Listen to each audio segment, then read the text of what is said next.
మీరెప్పుడైనా ఇలా ఆలోచించారా? మన భూగోళంపై ఉన్న ఈ 7 ఖండాలు ఎలా ఏర్పడ్డాయని? ఈరోజు మనం చూస్తున్న భూగోళంపై 7 ఖండాలు కనిపిస్తున్నాయి కదా.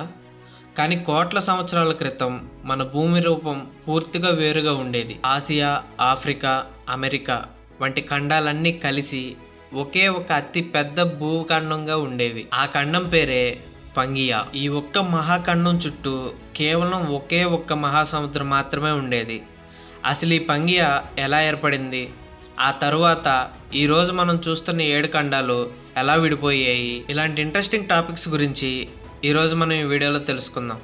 సో ఈ వీడియో చాలా ఇంట్రెస్టింగ్గా ఉండబోతుంది కాబట్టి వీడియోని ఎక్కడ స్కిప్ చేయకుండా పూర్తిగా చూసి వీడియోని వెంటనే లైక్ చేసి ఛానల్ వెంటనే సబ్స్క్రైబ్ చేసుకోండి. ఈ మహత్కరమైన మార్పు వెనుక ఉన్న శక్తివంతమైన శాస్త్రీయ సిద్ధాంతమే టెక్టోనిక్స్ ప్లేట్. మన భూమి యొక్క ఉపరితలం ఒకే ముక్కగా కాకుండా పెద్ద పెద్ద పలకలు లేదా భూపలకాలుగా విడిపోయింది. ఈ భారీ భూపలకాలు భూమి అంతర్భాగంలో ఉన్న వేడి ద్రవ్యంపై తేలుతూ నిదానంగా నిరంతరం కదులుతూ ఉంటాయి. ఈ నిరంతర చలనం కారణంగానే కోట్ల సంవత్సరాల క్రితం పంగియా మధ్యలో పెద్ద పగుళ్ళు ఏర్పడటం మొదలయ్యింది. ఆ తరువాత భూమి లోపల ఉన్న అపారమైన శక్తి ఆ మహాఖండాన్ని బలవంతంగా విడదీయటం ప్రారంభించింది.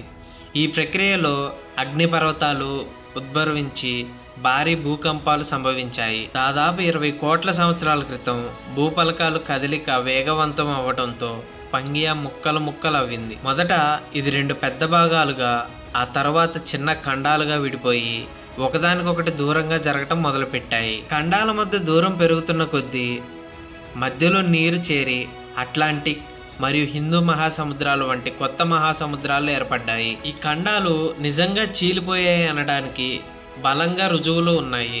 ఉదాహరణకు దక్షిణ అమెరికా తూర్పు తీరం, ఆఫ్రికా పశ్చిమ తీరం ఒకే పజిల్ ముక్కల మాదిరిగా ఖచ్చితంగా సరిపోతాయి. అంతేకాకుండా వేరువేరు ఖండాలలో ఒకే రకమైన పురాతన విశాజాలు మరియు రాళ్ళు దొరకటం ఒకప్పుడు అవన్నీ కలిసి ఉన్నాయని రుజువు చేస్తుంది. ఈ విధంగా ఒకప్పుడు ఒకే ఖండంగా ఉన్న పంగియా భూమి అంతర్భాగ శక్తుల కారణంగా విస్తీర్ణమై ఈరోజు మనం చూస్తున్న 7 అద్భుతమైన ఖండాలుగా మరియు వేరువేరు సముద్రాలుగా రూపాంతరం చెందింది. అయితే ఖండాల ఈ అద్భుతమైన కదలిక ఇప్పటికీ ఆగలేదు.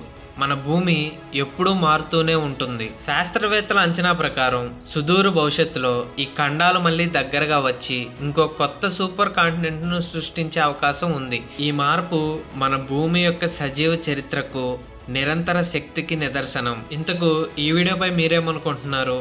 అలాగే ఈ 7 కాంటినెంట్స్ కలిపి ఒకటే కాంటినెంట్గా మళ్ళీ ఏ సంవత్సరానికి క్రియేట్ అవుతాయో కామెంట్స్లో తప్పకుండా తెలియజేయండి. అలాగే ఈ వీడియో నచ్చినట్టయితే లైక్ చేసి మీ ఫ్రెండ్స్ అండ్ ఫ్యామిలీకి షేర్ చేసి ఛానల్ వెంటనే సబ్స్క్రైబ్ చేసుకోండి. మరొక వీడియోలో మళ్ళీ కలుద్దాం. Thanks for watching.